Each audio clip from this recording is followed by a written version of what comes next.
February 18th. Solving Life's Problems.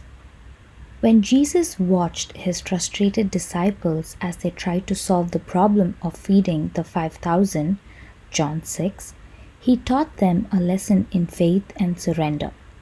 Here are the steps we must take in solving life's problems.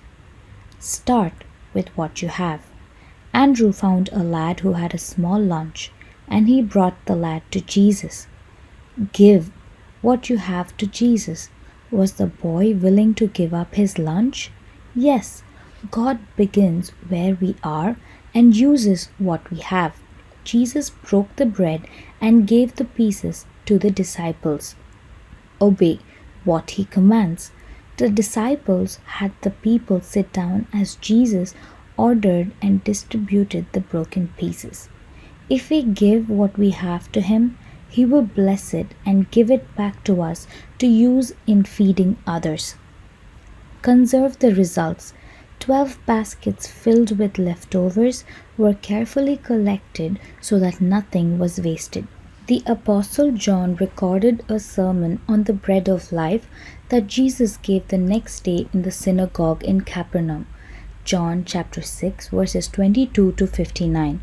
The people were willing to receive the physical bread, but they would not receive the living bread, the Son of God come down from heaven. Each of us should make sure we are not in the same degree like these people. Meditate on this thought. The disciples said, "This is a remote place and it's already getting late. Send the crowds away so they can go to the villages and buy themselves some food." Jesus replied, "They do not need to go away. You give them something to eat." Matthew chapter 14 verses 15 to 16. Read Matthew chapter 14 verses 13 to 21. Consider the 4 steps above in relation to your own life. What kind of application can you make? Is there a matter you need to talk with the Lord about? Amen.